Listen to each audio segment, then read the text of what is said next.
when you picture Santa Claus, you probably see the big, rosy-cheeked guy in the red suit, maybe with blue eyes, classic image.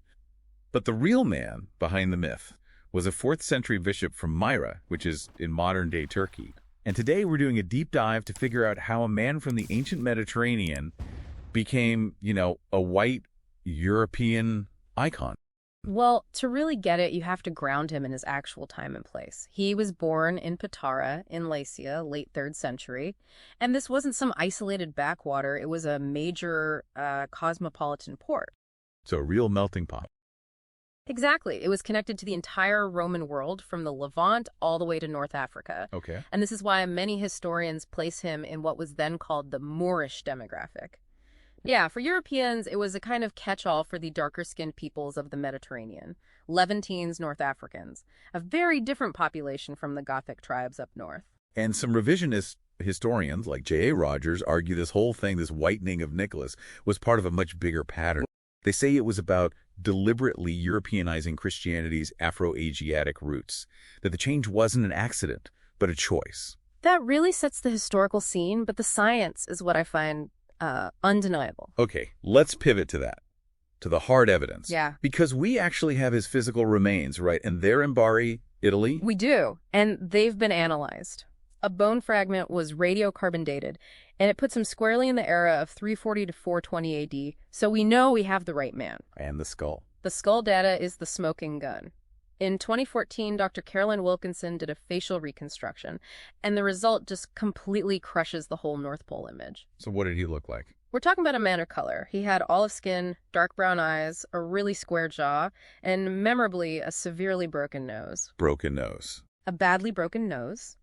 And that lines up perfectly with historical accounts of him being tortured during the Roman persecutions.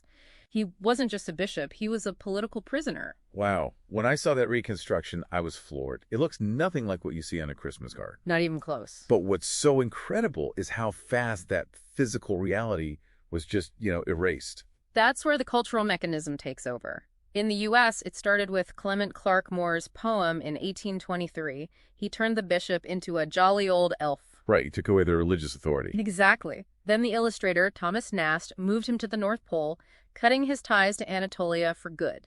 But the most compelling piece of evidence for how this erasure works is in Dutch folklore with Zwarte or Black Piet. Yes. This is a classic case of what some call racial displacement. As the dark-skinned foreign saint moved north, his identity was literally split in two. Split? How so? The culture kept the holy gift-giving part, but they whitened it, and that became Santa Claus. Wait, so they kept the good parts and made him white, and then pushed everything foreign, the dark skin, the exotic origin, onto a servant figure? The theory is, yes. That transformation really solidified around 1850.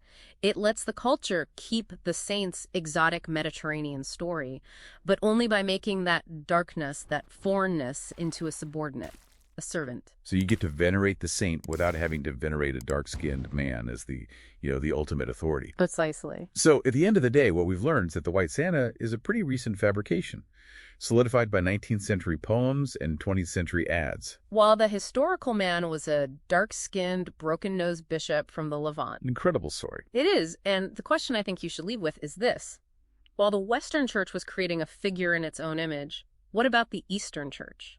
Think about the persistence of dark depictions in Russian Orthodox icons. They call them the Black St. Nicholas.